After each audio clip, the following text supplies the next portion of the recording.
And here we are this morning, Tom Leppert. I'm not often starstruck, but I'm visiting today with Tom Leppert. He's an executive, a civic leader, an individual of character and distinction who I've looked up to since my early days in Dallas and my brief stint as an intern in his office when he was the mayor. Tom Leppert has a distinguished record of accomplishment that includes high-profile leadership positions in the private and public sector. He's currently the chairman of the board of Austin Industries, one of the nation's largest, most diversified US-based construction companies. Tom was formerly the chairman and CEO of Turner Corporation, the nation's largest general building company, the CEO of Kaplan, the global multi-billion-dollar educational services company, CEO of Castle & Cooke Properties, and vice chairman of the Pacific Century Financial Corporation and the Bank of Hawaii. Before that, he was a principal of McKinsey & Company, and in 2007 to 2011, he was elected and served as the mayor of Dallas. That is quite the resume. Is there anything I missed that you wanted to highlight there? I think the only thing I could do is go back further and talk about your time as a presidential fellow. No, I appreciate that. That's a very kind introduction. It's a pleasure to be with you today. Wonderful. So Tom, I reached out. I'm currently in St. Louis, and I think right now there's a big move towards developing downtowns. And when I grew up in Los Angeles. I went to Southern Methodist University in Dallas. And right about the time I was graduating and trying to figure out what I was going to be doing, you were both running for mayor and got elected. And then you became the mayor. And in my memory, you were part of three things. One is you were part of a lot of transformational projects that started while you were the mayor. You were instrumental and influential in leading and guiding projects to completion that had been put underway by your predecessor, Laura Miller. And then you were also instrumental in setting up projects that did not get completed until a number of years after your administration. So the starting question for me is, as a civic leader and as an executive, you have taken part in a lot of big things and a distinguished career of setting the bar high, leading large global organizations that do get big things done on time, on budget, and to the plan. Where on earth do you start? You know, I think all of us want to have an impact. And clearly, when you're talking of large organizations or something like the city of Dallas and the regional, you want to take steps that actually make a difference, not only for today, but looking out into the future too. I think it all begins with a sense of direction or vision. I'm a great advocate that either in the public or the private sector, leadership is fundamentally the same thing. It's one, identifying reality. And I think people often forget that first lesson. A leader's role is truly to define reality. I think too many people in today's world, both on the political side, we see it all the time, but also on the business side, try to define reality as if they want it to be or the way they think it should be. But it's very important to have that understanding and define reality. So in the case of Dallas, we can talk about that a little bit. We had some real challenges as I came in. And I thought it was important to take a good, honest look at those, understand where we were, the issues that we had in front of us, the challenges. And then from that definition of reality, try to identify a vision and an area to go, which then is the second part of leadership. It's defining a direction, defining a vision, having a sense of where you want to go. And then the third one is simply motivating people to follow that direction or that vision. There's a lot of lessons in leadership, but I think most of it comes down to those three big pieces. If you can do those, then you'll probably be successful. You know, there's a quote I found in the Texas Tribune. I think it was on your way out of being the mayor and part of that Senate run. Always dangerous in today's world because everything you say comes back to haunt you. So it'll be interesting with this. That's right. So this was a quote from Donna Halstead, who said, when he took office, there was a great deal of rancor in City Hall. Tom was able to really just pull everybody together. And I think the context of that, it was, and then get things done. And I think that goes to what you just talked about, which was when you took office, there were a lot of challenges and setting a vision. My question to that is, how do you work with people who maybe cannot see the vision or are afraid to dream big enough to cast a vision that's worth the sacrifice it will take to achieve it? You have to show it what's in it for them. I think too often leaders try to be logical on why it's good for the organization or why it's good for them. But they don't step back and spend time trying to define and communicate why it's important to the individual that you need their support. I'll give you an example of that. When I came in, Dallas had the largest or had the highest crime rate of the nation, and it had been that way for a long period of time. Now, thankfully, it wasn't the violent crimes that you see in some metropolitan areas, but it was the highest crime rate and been that case for a long period of time.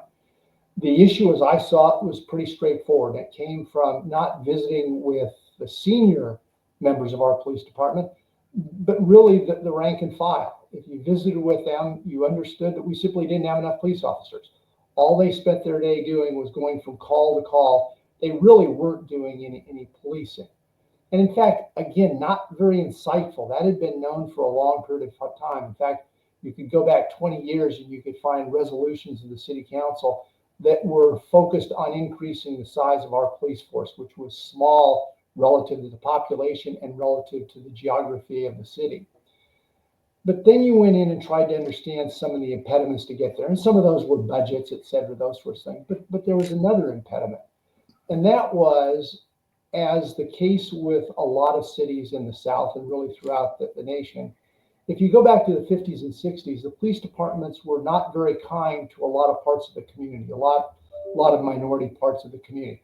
That had changed. We brought in during my term a gentleman by the name of David Brown, African-American who had grown up in Oak Cliff, who understood that community, a phenomenal person, and clearly one that understood that you are, you treat all elements of your community in an equal way. But if you went back to the 50s and 60s, that wasn't the case. And a lot of those emotions carried forward. And so if you went to a lot of folks on the city council who came from those areas and said, we need to add police officers, it was a tough climb. But the way I went at it was not to frame it as a public safety issue, but instead to frame it as an economic development. What we needed in those areas, very simply, were jobs and investment. That's what we needed in a lot of areas of our community that, from an economic standpoint, had not progressed the way a lot of parts of the city had. So I framed it as an economic development issue and said, we can get you the investment, we can bring jobs, but we can't do it with the crime rate that we have today. People just won't invest.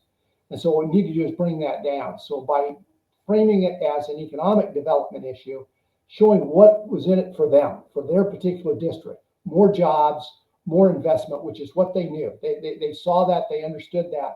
When I framed it that way, then they became strong supporters. As a result, we increased the police department by about 20% over the course of 3 years, which for any city of any size was the largest increase proportionally of any police force, at least since the Depression and probably before that. That's been it. What I'm hearing, what you're saying there too, is you could have explained all of that, right? You could have just said, listen, lower crime rates mean more investment, and this is good for the city. It's good. It'll end up being good for you. But connecting that, weaving through and connecting the irrationality of more policing that has to overcome some of that historic bias towards, like, what does this mean for us today?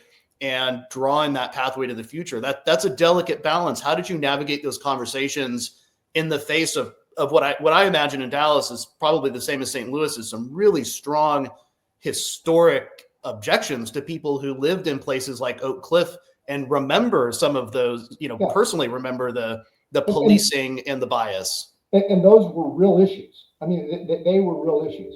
I think the first part, again, it goes back to leadership, is listening. A lot of times you'll have people that either try to prove that they're the smartest person in the room, or they're so busy talking that they never listen and understand what the issues were. It was great value to me to understand that was the problem. Because once you knew what the problem was, then you could find ways to address it, and address it in ways that were beneficial to the folks that you had to interact with, and you needed their support. The first thing you've got to do is listen and understand what the issue to them was. Not what your issue is, but what their issue is. Do you find sometimes that in conversations like that, where perhaps the solution is esoteric or unclear. Do you often find as a leader or an executive in the civic space or the business space, it is helpful to come in with a thesis and say, here's what I think the problem might be, and then start the listening tour that way? Or do you find it more effective to really have a blank slate and take an inordinate amount of time maybe to listen and gather, and then as a group come up with a thesis of the problem? In every position that I've been in, I found what the real key is to sit down and listen to people first.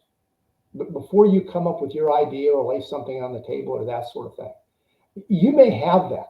You may have your hypothesis, your thesis going into it, but it's actually a lot more valuable to listen to somebody and understand how they would comment on it before you ever throw it out. You've got a much better chance of, one, understanding their issue, but two, if you need to modify, change, edit your thesis, your hypothesis, you're able to do that kind of on the go, so to speak. And that's a big advantage. You mentioned the comment by Donna. When I came into the mayor's position, I'm afraid Dallas City Council meetings were known more for four-letter words and throwing chairs than the word getting business done. And that to me was a big issue. It was a cultural issue. It was establishing a little bit of respect, not only for each individual member of the city council, but more so for the city and for the folks that came and had a lot of business that had to be conducted by the city. So we changed that very quickly and sent clear messages that it was a matter of respect, it was a matter of protocol, and it was a business type of scenario or a business type of situation. And I think that helped an awful lot too. I'm a great advocate that if somebody comes into my office, I want to be not on my side of the desk, but on the other side of the desk with them. I think it just shows respect for individuals. I think too many people in leadership positions lose their sense of identity. Their identity becomes the position that they hold. I've never felt that. I've been fortunate to have a lot of good titles along the way, but I've also had titles like janitor. I was a janitor at one point too. Janitor, CEO, and mayor never defined who I was. They defined the jobs that I had at the particular time, but never who I was. And I think a little bit of humility along the way goes a long ways for a leader. Along those lines, I'm thinking as a leader, executive in the business space, from the janitor to the boardroom to the mayor's office and beyond, what approach do you take sometimes, particularly around ingrained or sensitive issues, of making the conversation and the problem about the problem rather than the people and their stories and maybe some of the other commitments that they have to what it means for them to be a part of the conversation or the problem? Well, it goes back to what I said earlier, is one, understanding where they're coming from. As I've got older and older, it's always been more valuable for me to understand why somebody thinks the way they do, which may be very different than the way I think, but to understand why they do, as opposed to go in and try to convince them that I'm right. One, I learn a whole lot more, and two, I probably have a much better chance of success in influencing that person if I understand deeply why they take a particular position. I think that's something that we've lost, especially in the national political environment today. We are so, and unfortunately, it's on both sides of the political spectrum. We're so busy throwing talking points out and trying to convince people, as opposed to understanding why do they think a different way. If you understand that, you've got a much better chance of trying to develop a consensus to bring people along than just kind of, and again, both sides of the political spectrum do it, just bludgeon somebody in with your talking points. What's your barometer for internally saying to yourself, maybe this is not a person I'd like to continue listening to, or this is a opinion that is great for the discourse, but perhaps low magnitude and low weight in the scheme of things? Well, sometimes you don't have that choice. Sometimes there's people you have to work with that you don't particularly like, that you might not particularly like their demeanor or the way they handle things or their tone. But sometimes being in leadership positions, you have to deal with those people. Now, if you find that they are individuals within your organization who don't have the sense of values, the sense of principles that you have, it's usually much better to just part ways. I often say, I think I can educate people, but I know I can't change their heart. That comes from the Lord. And so spending time trying to change people's hearts if they don't have that, I don't think that's a good use of time. But I think it is a good use of time just because somebody disagrees with you to go in and understand that. And in the case of a lot of times, you need that individual support. Maybe that's a good separation between our understanding of passion and enthusiasm and ambition and control and power. Does that sound right? Sure. So I want to rewind a little bit. And you moved Turner Construction to Dallas in 1986. And in one of the interviews I watched, 1999. 1999. Sorry, and that was the condition of you taking control of the organization was moving it to Dallas. Mm-hmm. You were at the ground zero in the aftermath of the savings and loan crisis, on the heels of the Texas oil bust. I'm looking at the skyline behind you, and when I got to Dallas in 2004, the joke was if you wanted to know how many insurance companies used to be in Dallas, you just count the skyscrapers. What was it? And then of course, you found yourself leading Dallas through the global financial crisis, which hit Dallas enormously hard. And I think at the time you were on the board of Washington Mutual, so you had a a front row seat to the global financial crisis.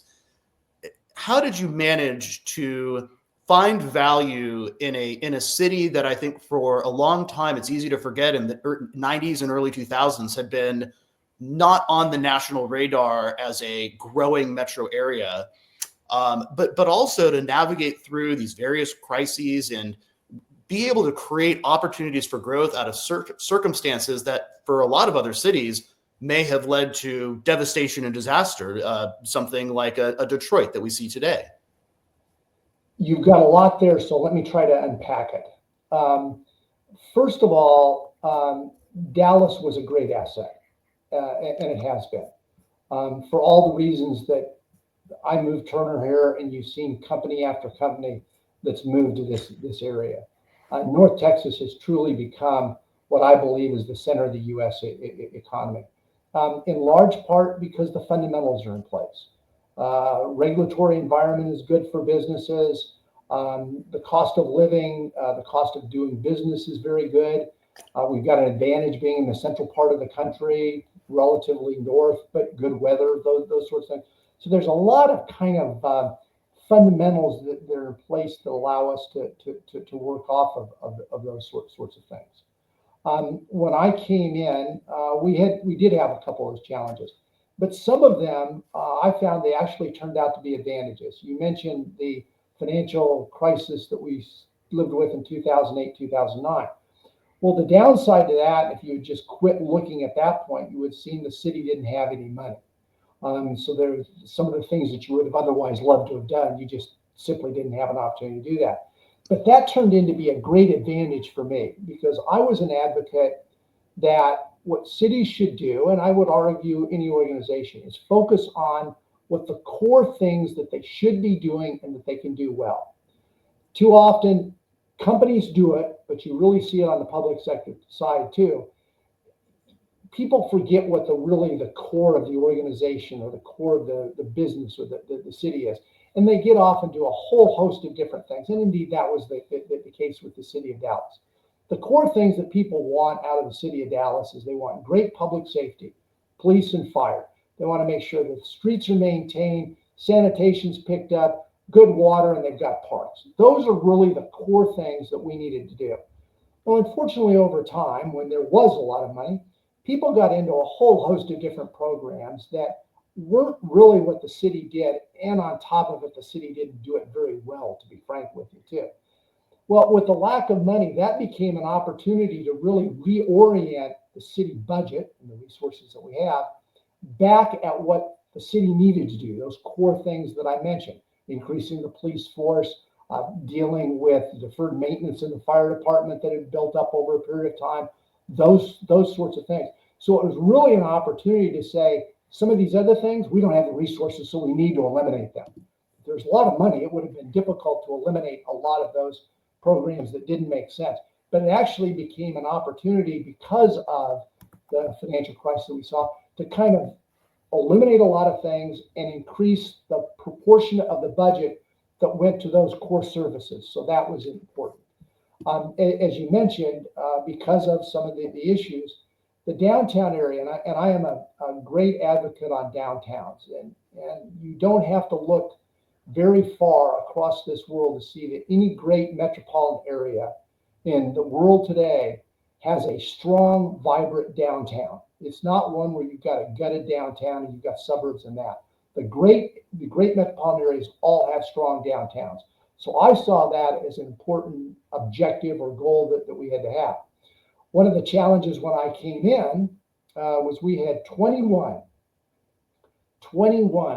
high-rise office buildings that were vacant. Now, the problem with that is if I go to you and try to convince you to invest in the downtown, first thing that you're going to look at is next door, say, hey, there's a vacant building. That's probably not the environment that I want to be in or make my investment.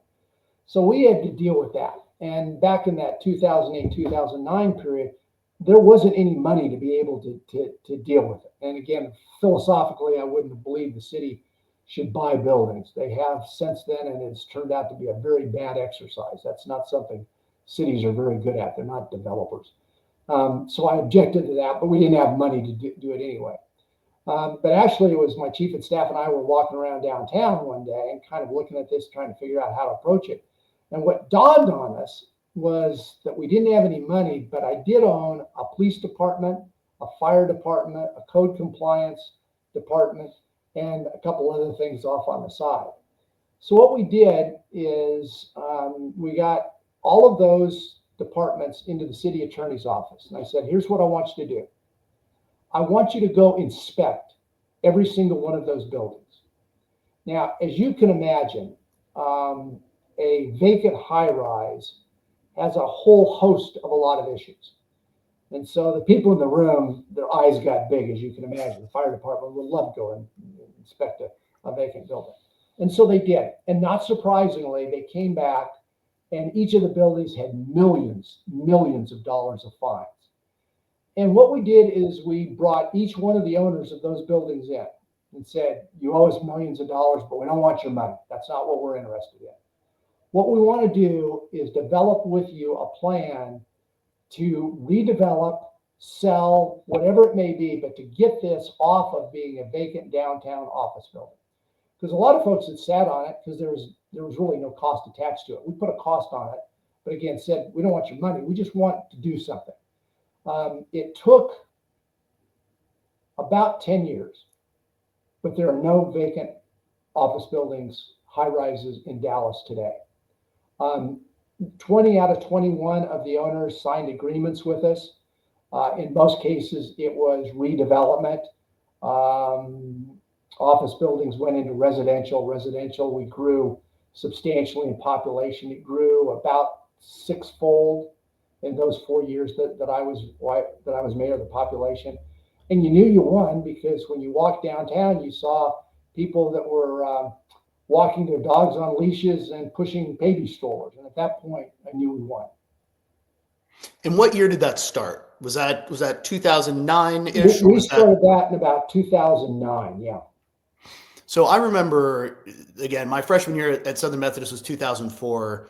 And I remember between that 2004 and maybe 2008, there were some numbers thrown around that I still use today, and I might be wrong, was that they had spent probably about $500 million in early 2000s money trying to make downtown take off organically without any real stick, kind of what you described.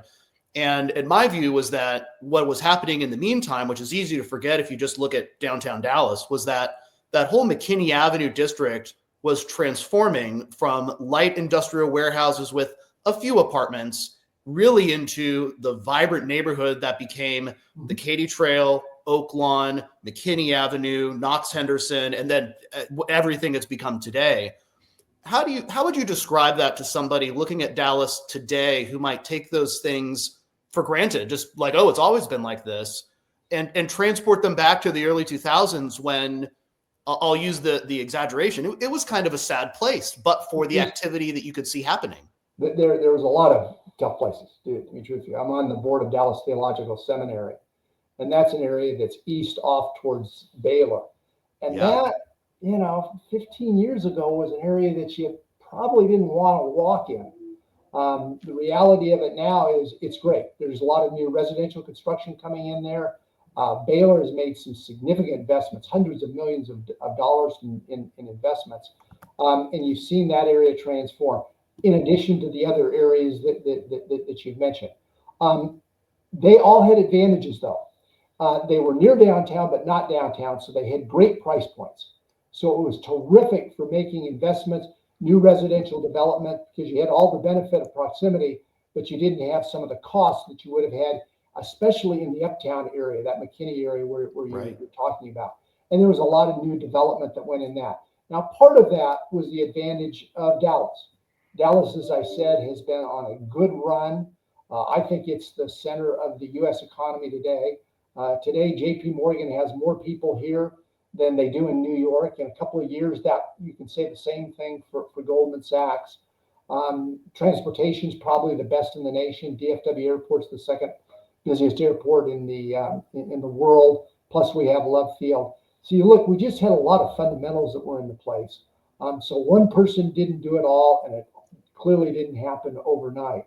But you have seen companies move here. When I was here, when I was mayor, we were successful in recruiting one of the 10 largest companies to move their headquarters to Dallas. Today, Chicago, New York, and Los Angeles of the top 10 companies have 0 combined. Dallas has 2 of those. So it really is a great place to not only have a business, but to raise a family. I want to move on to some other subjects, but I want to stick on this for a minute. My impression in growing up at that time, I was just kind of observing the world around me, was that one of the key assets that Dallas, as a kind of a Dallas to Arlington, maybe between downtown Dallas and the airport, had was a really high density of back offices and large organizations with a back office function and maybe a headquarters in New York, or a headquarters in Los Angeles or in Washington, D.C. And that in those early 2000s and maybe directly, 2008 to 2012, that was a really critical anchor to make the pitch to say, look, you've got a back office here. Why don't we move the headquarters here? Rather than the opposite, which you might expect in other cities, which is, you don't even have a presence here. Why don't you uproot and come here, and we'll throw the book at incentives at you? Would you agree with that sentiment, that having those anchors plus the economic system in Texas and North Texas made the pitch to locate the headquarters to Dallas more compelling, or was it some other factor? Well, I think it was clearly helpful. There's no question about that. It was helpful. People knew Dallas. I mean, we're in the center part of the country. It had gone from, in the late 80s, the 12th largest metropolitan area in the nation, to the 4th largest metropolitan area in the nation. And by the way, in the space of another, pick your number, 4 or 5 years, this will be the 3rd largest metropolitan area. It will pass Chicago. And there's nothing Chicago can do. It's just a matter of the numbers. We're growing, they're not. And you're going to see it being the 3rd largest metropolitan area. So I think that was a factor, but I think you had a lot of other fundamentals. I think one of the great advantages that all of us now inherited was a great decision back in the late 60s and early 70s to develop something called the DFW Airport. DFW Airport, most everybody's gone through it if they traveled at all, one way or another. But that is an enormous benefit, estimated to be $40 billion impact on the regional economy here. And that has been an enormous advantage. And clearly then, once that happened, America moved down here. It's one of the places where, from a transportation standpoint, when I was CEO of Turner, we had 40 offices across the nation. I could do a day trip to New York or a day trip to LA. They were long days, but you could do it. If you're located on the East Coast or the West Coast, you can't do that. So it's got a great advantage there. People really had some foresight way before I ever came here that laid a foundation that allowed us to do it. So I think there were a lot of different factors that went into it. I think Dallas is a special place also in the sense that, unlike nearly every other city you can come up with, there's not really a reason for its existence. You understand New York, you understand um, the, the, the San Francisco, Los Angeles. It's a element of the geography, the topography, a port, something like that, that really is the reason for its existence. Dallas really never had that. It was always dependent on the people and the people's ingenuity and innovation to create opportunities. I remember my early history in North Texas was, Dallas, before there were skyscrapers or anything else. It was where really the poor and the black and kind of the disadvantaged in the early 1800s lived, because Fort Worth was the center of wealth and gravity because of the stockyards and the frontier and everything else. And it's really been, that's why you got the innovation in oil and gas and banking and other industries in Dallas. Um, and that's what I think, to your point, that creativity and scrappiness really gave it Yeah. the resolve and the attitude that became what it was in the later 1900s. Mm-hmm. So, Tom, what I want to read to you a list of things that I hear pretty frequently being in St. Louis. And like I mentioned, I grew up in Los Angeles and I've been in Dallas, and I drove all over Texas with any number of jobs and recreationally. And I've seen the growth and I guess what you'd call the Texas miracle, right? And when I sit sort of closer to the Midwest, some of the things that I hear are the following. So, well, Texas has all that oil money. They're actually bankrupt. They just don't know it, because all that growth in subdivisions is just not sustainable in the long term. You can't cut taxes into prosperity. And urban communities benefit from the property tax-based funding system, but it really creates a disadvantage in the rural communities and others. And a lot of that, to me, is really justifying the systems that are in place in places maybe that aren't growing, because it's too scary to imagine something else. What would your response be to some of those statements, both at the local and state level? Well, part of it, you need to throw some facts in there too. So if you Yeah. look at Texas, and this is strange to most people, it is the most metropolitan area of any state in the nation in terms of population and major metropolitan areas. So that's a piece of the equation. We have clearly benefited, and there's no question, especially in terms of attracting large corporations, companies, and then the population base that comes with that, as well as other business vendors, et cetera, those sorts of things. We've capitalized on some of the dumb things, to be frank with you, that they've done in California and in the tri-states. They've put so much regulations on businesses. They've created so many disincentives to creating jobs, to creating investment, that people have tried to look for opportunities of where are there environments that I can actually find an opportunity, that I can put an investment and feel like I've got a good potential for the return. We have clearly benefited from that. We just need to make sure that we don't do the same stupid things that California and the tri-states have done, and Chicago. And they've all done a little bit different. I mean, Chicago has destroyed themselves, or the Chicago and the Illinois area have destroyed themselves on ridiculous pension costs that are going to come back and they're going to haunt the taxpayer base and the business base for a long time in the future. You've seen all the regulations that have come in California. You've seen the same sort of things in New York, and the high cost of living. We do have some of those issues. It used to be very, very affordable to live here. It's still a lot more so than the two coasts, but it's less than it used to be. So we've got to manage those things, be smart at how we do those things. But I still believe that the next 20 years for this area of the country should be better than the last 20 years. And it's been pretty doggone good the last 20 years. I totally agree. And I think what you described is there is a market system in Texas that includes the tax and the regulatory where capital and businesses and individuals are clearly voting with their feet and dollars to locate to Texas. And I guess if you were talking to a group of mayors today from struggling municipalities, what would you be advising them of what they could take away and implement in their cities and towns to maybe replicate or start to replicate some of those factors that is growing both the city of Dallas and Texas generally? That's a good question, and it's something we could probably spend the next several days on, much less the next couple of minutes. The first thing I would say, though, is get the fundamentals right. We would never have seen the growth if this wasn't a good environment regulatory-wise for businesses, if it wasn't affordable, if we didn't have the location that we do, those sorts of things. So we've got to have the fundamentals in place. But after that, then, and I think this would be a surprise to some people, I think it's an attitude. I think it really is an attitude that say that this is going to be a good place. We want businesses to come here. We'll work with you.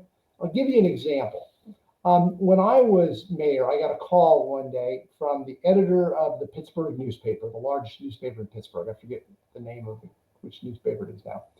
And he said, I just had the executives of one of our largest companies made a speech to the Chamber of Commerce, and I wanted to see if what he said was true. I said, well, okay, I don't know who you're talking about, but I'm happy to listen. I said, well, he gave a speech and he said that he walked in to a restaurant in Pittsburgh and sat down next, I guess, the table over from the mayor of Pittsburgh.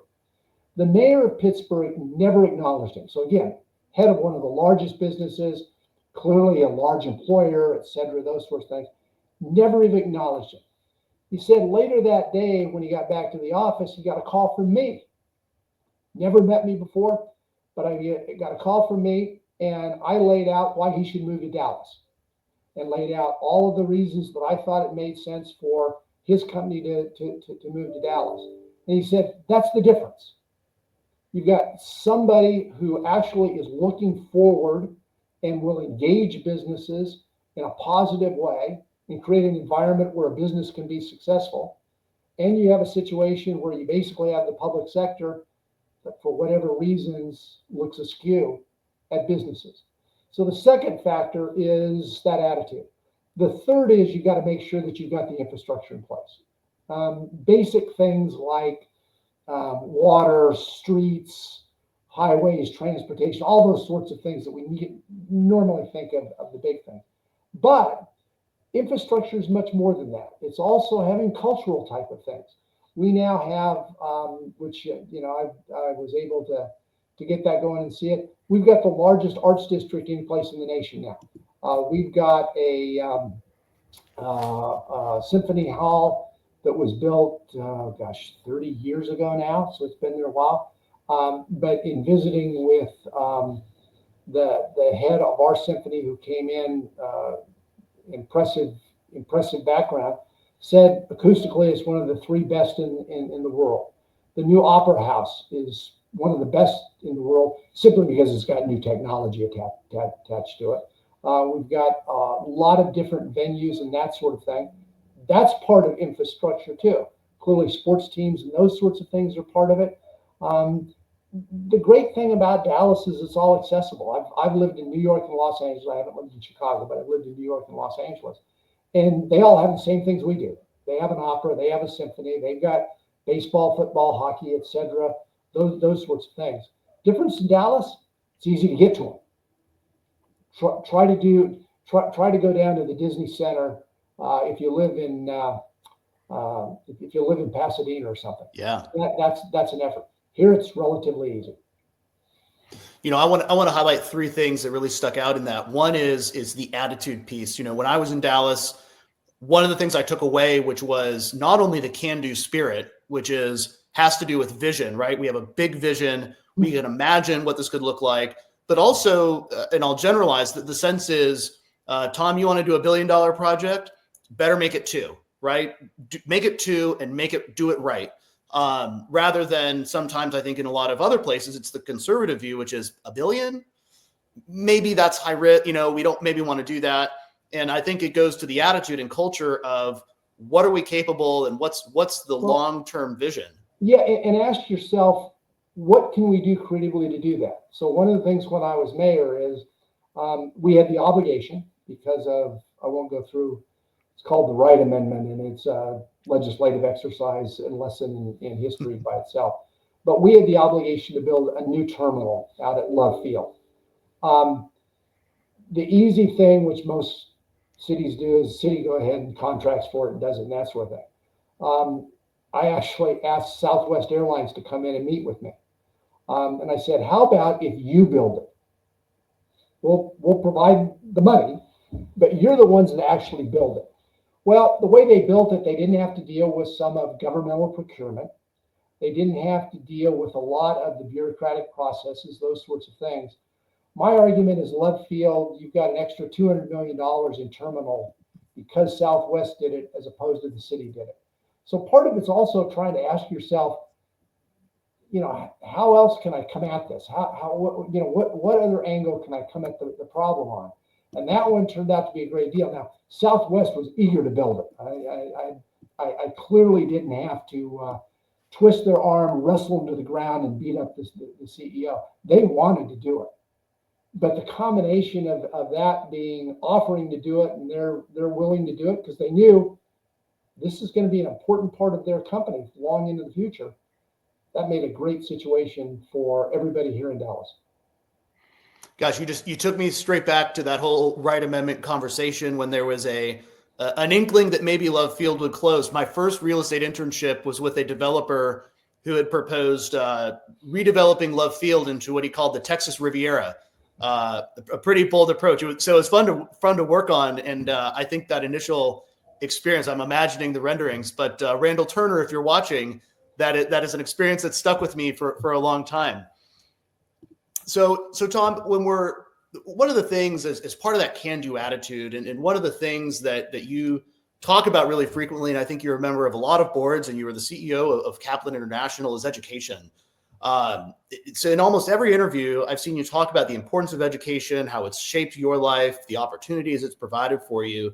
Yeah. What are you seeing in the landscape of education and public school systems, either through technology disruption or the kind of the bureaucracy that is holding back some of the school systems across the country?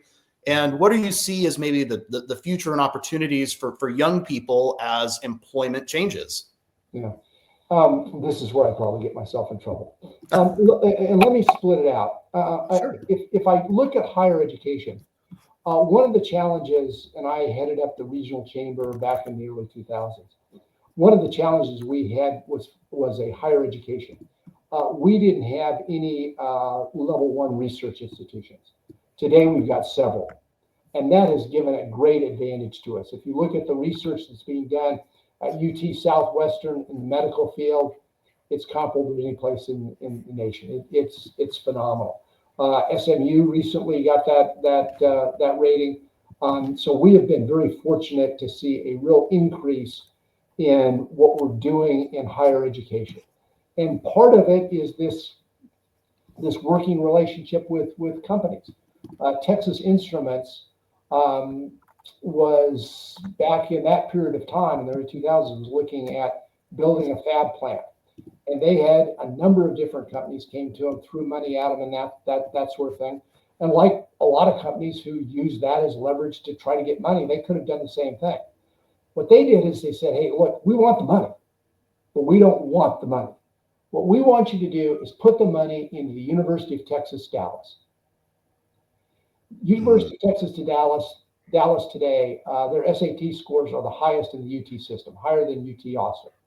And they have used that to become really one of the leaders in computer science, engineering, et cetera, in the nation. From 20 years ago being really a commuter school.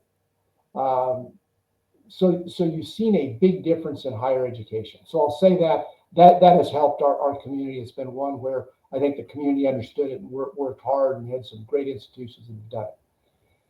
Unfortunately, when you get to K-12, it's a different story. We still have here some real challenges on K through 12 education. And I'll try to give you a balanced view of it. I will say up front that while we have our problems, so does everybody else. So it is not a competitive disadvantage yet. It very well could be, but it's not, because major urban areas all across the nation have real problems in public education. Um, I think it's a real tragedy. Um, you look at the Dallas Independent School District today, or the Fort Worth School District, which the numbers are even worse in Fort Worth than they are in Dallas. The good news is they have been relatively innovative in a lot of different areas. For instance, teacher pay. Um, Dallas and Denver clearly are at the forefront of thinking about teacher pay, linking it to performance, those sorts of things, which I think is important. I think, if you could tell people we're going to pay teachers $100,000 a year, and they felt that teacher was really driving performance in the classroom, they would do it without a second. If you tell them I'm going to pay everybody $100,000 regardless of how they do, I think taxpayers, appropriately so, are very hesitant, not feeling that the school district has their fiduciary interests in hand. So they've done some things like that. They also have some schools which they call TAG, talented, gifted, and some specialty schools such as the Performing Arts School downtown, Booker T, that are rated as in the top 10 finest public schools anywhere in the nation. So we've done some great things like that. But unfortunately, we still have a lot of schools where they do not have kids in the third and eighth grade levels. They don't have 30% of the kids reading or at math. And if you don't have the kid by third grade, you've probably lost that kid. And I still think it's a real problem with public education all across the country. The thought of losing kids because we didn't do our job educating them, and I will be the first to admit, you were talking about urban areas. I went in a lot of areas in my city where my security detail didn't want to go. You see a lot of kids, you won't see many parents. You see some grandparents, aunts, uncles, and those, but you won't see very many parents. And that is clearly a much more difficult environment to educate kids than you've got in like a Highland Park where you've got parents engaged in that sort of thing. But it's not an excuse. We can't just say that it's tough, so we can't do it. We are losing too many kids that could be enormous contributors to our society, and we're losing them. We've lost a couple of generations since I was mayor, as you can see from my white hair. The governance structures are horrible. We elect these school boards, and I'm a great advocate for democracy, but you've got no accountability. You've got superintendents who, it's a terrible job because they get yelled at if they do something, and then they don't have any support from the school board. So as a result, the risk adverse attitude is horrible. They don't do anything. We have taken it so that there are so many rules and regulations that principals, you can say they're in charge of the school, but they don't hire or fire any of the people. They can't have much of a role in education because from an innovative standpoint, they're locked in by a whole host of curriculum that come from on high and regulations that even come at the federal government level, et cetera, those sorts of things. And then you've got teachers who, as I indicated earlier, I want good teachers and I'll pay them a lot. But you can't just have the system be based on seniority and have teachers unions that, like you saw in Chicago and San Francisco, they didn't want teachers to come back, not because it was an educational issue during COVID. They just didn't want them to come back. They completely turned their back on the kids. I think that issue, we're not going to know about how costly that was for another 5 years. We'll be 10 years out of COVID before we know how much that has cost us. But you have teachers unions where their focus is on the employment base of the teachers. It's not on the students. It needs to be on the students. And until we kind of have a different attitude on public education, have a lot more accountability. I was really disappointed. It was a Republican head of education here in Texas. Coming out of COVID, his response was, well, we're not having anybody meet the standards, so what we need to do is lower the standards. Would any business do that? I can't meet the standards for my product, so I'm just going to lower the standards. Nobody's going to buy the product. I mean, that was just a ridiculous comment that unfortunately what it did is basically relegated those kids to failure in their lives. And nobody stood up and yelled about that near enough, I think. So Tom, and imagine if you did that in your construction business. The steel's too expensive. We're going to use a lower grade. Yeah, we're just going to lower the spec. It is almost ludicrous to think of that argument being made, but that's what's being made at schools across the country today. Yeah, we will lower the standards. If they can't pass it, if they can't pass, we'll just go ahead and push them on to the next grade.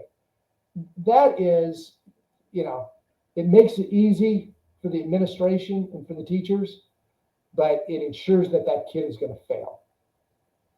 Two follow-ups to that. So there's been a couple of articles about, I think it's a school in Austin that has integrated individualized AI tutoring with their students, and they've achieved really substantial and exciting results. Do you see that as an opportunity in the public school sphere to not rely on technology, but maybe to offset the difference between really excellent teachers and maybe satisfactory teachers? To an extent, yes. And there's another great example. A good friend of mine, Jim Keyes, he just to come out with a book and spend a lot of time on education, and really an advocate that what you need to do is flip the Department of Education from what it does today to basically have it develop a technological platform that school districts, if they opt to, could utilize, but something that really elevates the level of technology. I think that's important. I don't think that replaces the deficiencies that I've said. I think it augments it. I don't think until we really get to the point of identifying and prioritizing students in difficult economic circumstances and put a priority on elevating them, that's going to make a difference. That's a great segue to what I want to talk about next, Tom. And one of the things that personally I advocate for, and that I think explains a lot of what's happening both demographically as well as the challenges that are facing neglected or disinvested areas. And so in St. Louis, that would be North St. Louis and East St. Louis. In Dallas, that would be places like Oak Cliff and the Cedars and South Dallas. And that may not be true today, but when I was there, it was true. I want to talk about the intersection of education and major projects and the transformational impact they have. So I'm going to list off a few that you've been a part of, and you might add a few to this. Major projects in Dallas, both during your administration and that I think you participated in. Victory Park, Clyde Warren Park, the Margaret Hunt Hill Bridge, Trinity River Revitalization, the Omni Hotel, which is directly behind you, Trinity Groves, and expansion of the Dallas Farmers Market. Are there any more you want to add to that? There's a bunch you could add, but you've done a pretty good job of at least giving the landscape. Perfect. And so within all of these, there's a few other plans and everything else that you both followed through on and started for other mayors. How did you prioritize these catalytic investments, and how did you think about the impact that it would have on the long term, both for education and economic outcomes, as well as what those spaces would become because of that? The first thing we did is we didn't prioritize those. If you prioritize them, you would have given a sense that one was more important than the other.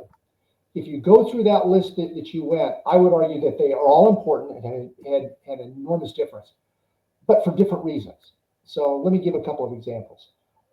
The Clyde Warren Park, that is one that has generated enormous visibility for the city of Dallas. For the listeners that don't understand, it was it's a deck park, so it was literally built on top of a freeway, and it is a park that's got a lot of program elements to it and has been an enormous success. And you go down there, and there's always people there. There's always activities. There's food trucks. They've got something going on all the time. So it's a terrific park. But what was important was not just the park. The reason I supported it and pushed it so hard was for strategic reasons. that highway had become a barrier between uptown and downtown. And what we needed to do is merge those two from an employment base as well as an activity base. And so that became, instead of the highway being literally a wall between downtown and between uptown, all of a sudden it became the facilitator between uptown and downtown, where it's actually very difficult to figure out moving from uptown to downtown where you are. So that was an enormously important project, but it was also largely funded by the private sector. Not totally. The federal put money into it. We did at the city. But I'll tell you, the money that we put in the city, once we did that, we got a great return for any real estate developer would have loved it, simply because of the increased values of land that were reflected in property taxes that came to the city and other governmental entities. It turned out to be a great return. But a big chunk of the money was raised privately, was individuals that said, this is important, they get involved. And Dallas has always been great at that. We spent well over $300 million on that arts district that I mentioned to you a moment ago. Nearly all of that was private money. There was, I think, about $11 million worth of sewers that were thrown in by the public side. But it was all a private effort that went into it. But that was really a crucial project. Now you contrast that with a project like the Convention Center Hotel. When I came in, we had been at one time one of the leading convention sponsoring cities in the nation. We had fallen down to be second tier, maybe third tier. And the problem was we owned the convention center, and there was a lot of bond money that was backed up on that. So if that goes down, that means the city's got to come into it. So it was a financial issue to make. And so I visited with folks on what's the issue. Well, they love Dallas. Dallas is a great place to come, center of the country. It's affordable. We love it. We love being there, except you're the only one of the top 24 cities that doesn't have a convention center hotel. So for us to try to logistically try to organize speakers, all those sorts of things, without having accommodations that are next to, or at least really close by, it makes it just very difficult for us to do it. So that was what the issue is. So we went out, and as it turned out, we had to go to the voters on this thing and made the argument of how important it was. At the time, I was criticized roundly for this was going to be a terrible deal for the city. Your projections on average daily room rate and occupancies of those are wildly inflated, et cetera, et cetera. Well, let's see, it's been open now probably 8-10 years. We were wrong. We were very low. They have exceeded those, or the projections we had, by factors. And so that has been successful enough that Dallas has come back, become one of the leading convention cities in the nation. And in fact, the city now is going to spend another $3 to $4 billion on building a new convention center. So Dallas is a great place. It brings in a lot of jobs. It brings in a lot of economy in that. But the Clyde Warren Park and the Convention Center Hotel, you would never have wanted to prioritize, though. They're different. They attract different things. It's like any good company. You want to do the core things, but you can't just do one thing. You've got to do more than one thing. You've got to be able to balance those. And so you use different resources, different groups, those sorts of things. And you can go through all of those sorts of things. The bridges that you mentioned, the ones that are on Sunday night football all the time, those were necessary for transportation. We just spent a little bit more money on the top of once we built the bridge to make it look really good, so that all of a sudden it becomes an iconic piece, not unlike some of the bridges that you see in Europe. And I think in totality, I heard connectivity, I heard innovation, I heard collaboration.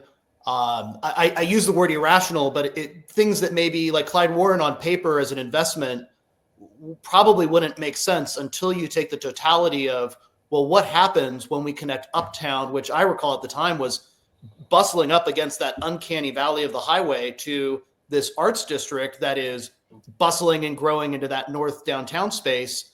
And then all of a sudden you get this catalyst, which then the prosperity of uptown spills down into downtown Dallas. And that's when you really get a revival and rejuvenation and an infusion of energy.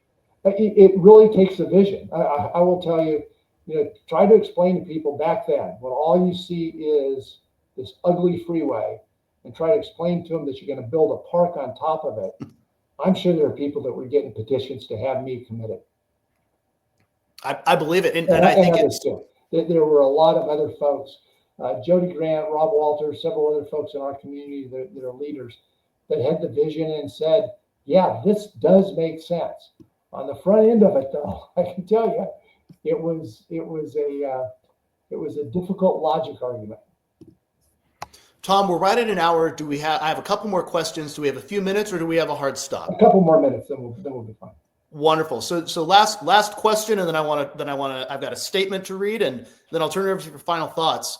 Do you believe Texas and North Texas is thriving because or in spite of the policies of other states, or is Texas playing its own game or beating everyone else on the field? It's both. We clearly wouldn't have been successful, as I mentioned earlier, attracting the companies that we have if they hadn't encountered problems largely on the two coasts. Now, with that said, though, we were positioned perfectly. Low regulatory environment, no income tax, great place to be, cost of living, cost of doing business great, all those sorts of things. So it was really a combination of both. We still would have been successful, but let me tell you, the stupid things the other folks did, that certainly helped.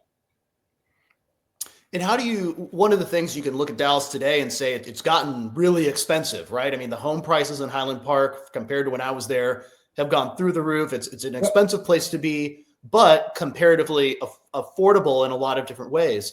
How do you talk to people about areas that have historically been disinvested or neglected that maybe are still not, or just today, a decade later, starting to experience some of that growth? And the Cedars comes to mind, and the theater that's being developed there. How do you talk about those things? Cedars is what went through my mind, because the Cedars is one that has enormous opportunity, has done very well of recent, because it's got that great price point. It's got a lower price point. So in terms of areas to move to that aren't the highest income areas, there's a lot of people that can be in that area, but they still have proximity to Baylor. They have proximity to downtown, to uptown.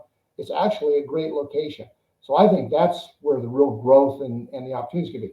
Now, the problem is when you have all that growth and opportunity, it will over time increase the property values. And so you've got that issue. So it's almost a good news, bad news type of thing. You want the investment to come in and do that.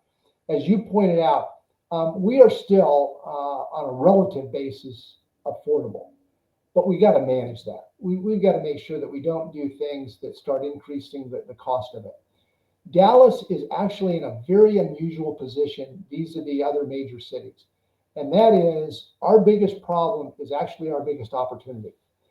We have not seen, we have started to see it recently, some more investment and emphasis in the southern part of our city.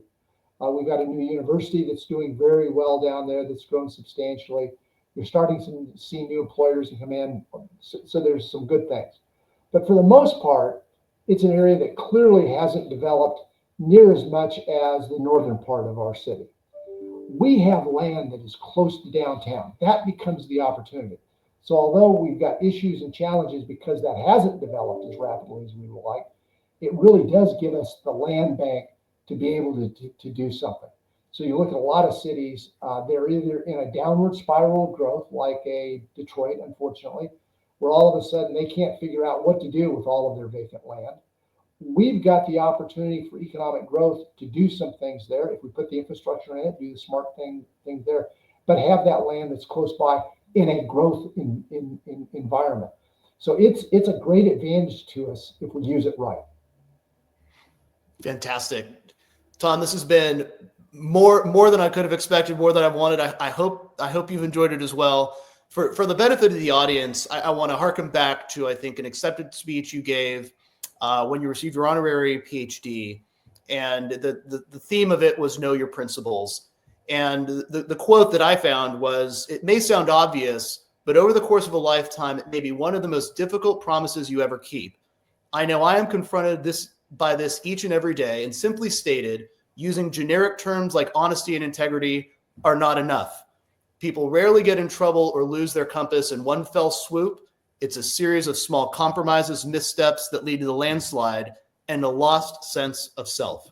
Do those words still ring true today? They do. Is there anything you'd add to that? Let's see, 17 years later. No, I think, again, it goes back to identity.